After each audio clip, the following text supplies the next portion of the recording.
how can you create smart, effortless habits that simplify your life? I'm Dr. Nabil Fanouz, a Canadian surgeon, a university teacher, and the author of this book, The Universal Rules of Life: 27 Secrets for Managing Time, Stress, and People. Today, I'll be talking to you about universal rule number 15. Create smart habits that simplify your life. The magic of automated living. Excellence isn't an act, but a habit, wrote Aristotle. Indeed, all high achievers, be they entrepreneurs, writers, or scientists, have one intriguing thing in common: a specific habitual routine they repeat daily. Leo Tolstoy, the Russian author, said, "I must write every day without fail in order not to get out of my routine." And Beethoven had only coffee for breakfast, but he made sure to measure 60 beans per cup. By early afternoon, he had already been composing music for several hours. And Benjamin Franklin, one of the founding fathers of the United States, had what he called air baths every morning, which meant sitting in front of his open window naked. He was actually convinced that this ritual was essential to his creativity. And then there was Darwin. Charles Darwin, one of the most distinguished creative minds in history, had the most balanced of all daily routines. First thing in the morning, Darwin would take a short walk.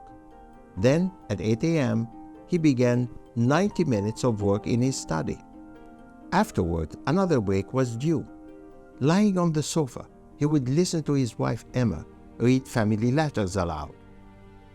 Then at 10:30 a.m., it was time for Darwin to resume writing until noon. After lunch, he answered his letters until around 3 p.m. Then it was time for relaxation again. So, a key to Darwin's productivity was that he filled his day with intermittent recreational and pleasant activities. Now I come to a phenomenon I call the figuring out which seat to sit on phenomenon.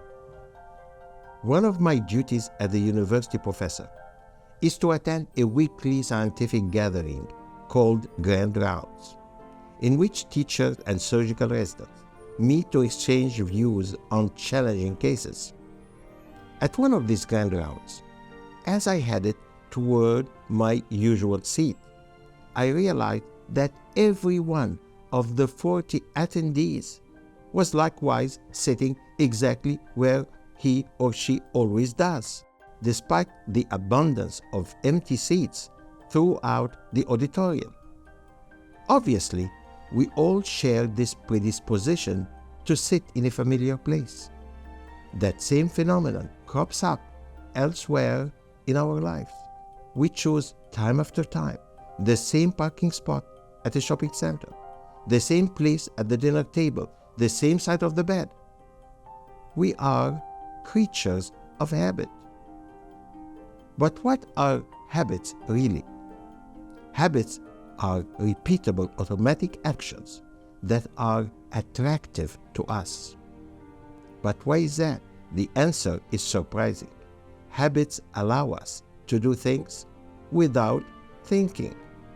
Habits save us time and stress by reducing the number of decisions we make.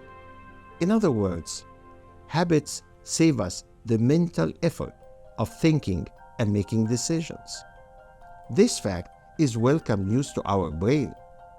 Habits allow it to turn off the switch of active thinking and indulge in a passive mode for a change. Habits are addictive to our brains because they are effortless. Now we come to a phenomenon called the one nail in, one nail out phenomenon. Not all habits are good for us. Overeating, overdrinking, overspending, smoking, gambling, watching too much TV, texting while driving. But is there a way to change these less than ideal habits into better ones? It's wishful thinking to believe that a bad habit can be dismantled by sheer force of will. It won't work. This is because our brain favors an effortless action, an appealing source of pleasure, over a conscious action, an unappealing demand for effort. Therefore, the only way to stop a detrimental habit is to replace it with an effortless habit of a beneficial nature. In other words, only an effortless good habit can overcome an effortless bad one. As the Dutch philosopher Erasmus said, "A nail is driven out by another nail. Habit is overcome by habit." Now, I'd like to talk to you about the 3 musts for creating smart habits. The first condition: offer a reasonable deal to your brain. Your brain will promptly reject any bad deal. It won't accept giving up a pleasant routine such as having a beer and chips for an unpleasant experience such as forcing yourself to bite into a celery stick. However, your brain will usually be ready to accept a fair compromise, perhaps non-alcoholic beer and fruit combined with low-carb crackers. The second condition: repeat the new habit for a month. Why? Because repetition works. Repetition works. Repetition works. Like anything in life, whether it's learning a musical instrument or a computer software program, doing something repeatedly produces mastery and automation. This same principle applies to a new habit. If you can repeat a task daily for a full month, then the new behavior will dethrone the old one and will ultimately become a new effortless habit.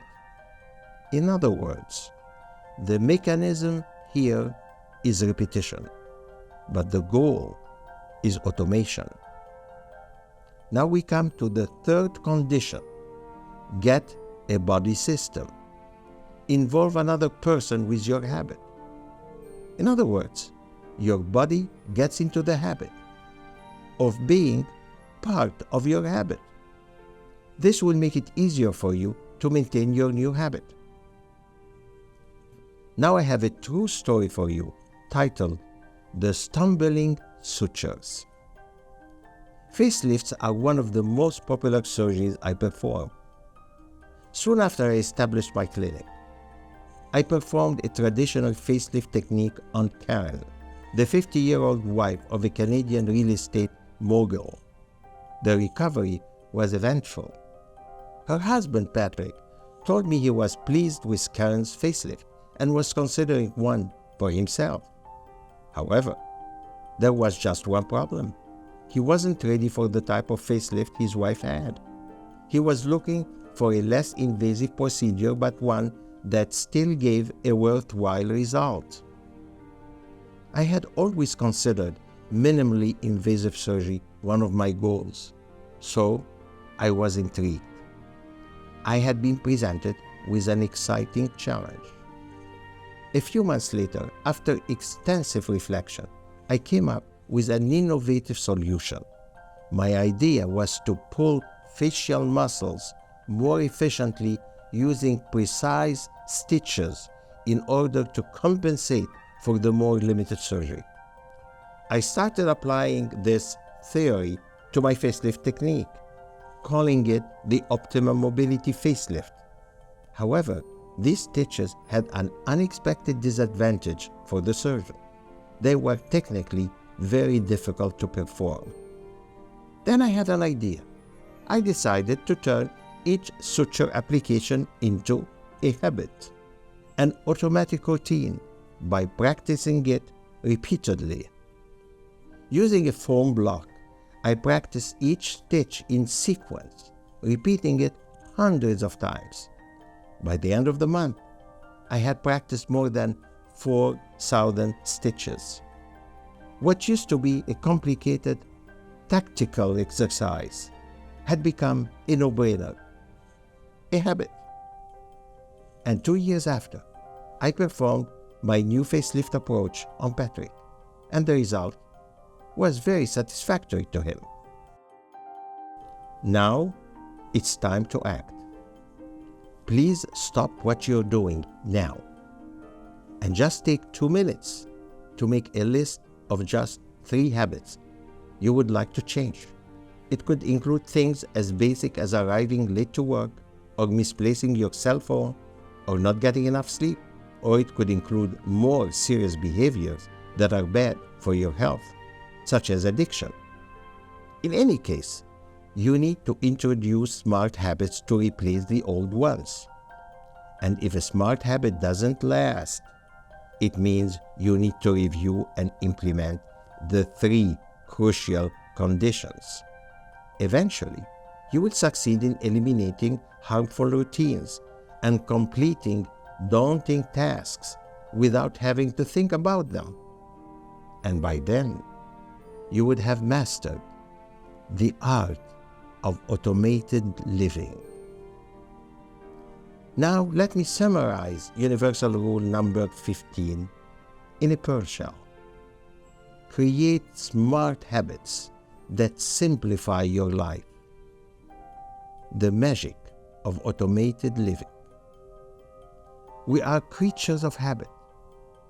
Only an effortless good habit can overcome an effortless bad one. One nail in, one nail out. To create smart habits, implement the 3 musts. 1. Offer a reasonable deal to your brain. Your brain will reject any rotten deal. 2. Repeat the new habit for a month. Repetition works, repetition works. 3. Get a buddy system. Another person gets into the habit of being part of your habit. Then relax and enjoy the magic of automated living. That's it for universal rule number 15. If you liked it, please subscribe, share it, and put a like. And I will be seeing you soon with a very interesting question: how to be focused and highly productive, yet totally stress-free. You want the answer? Check the bell, and I'll see you soon.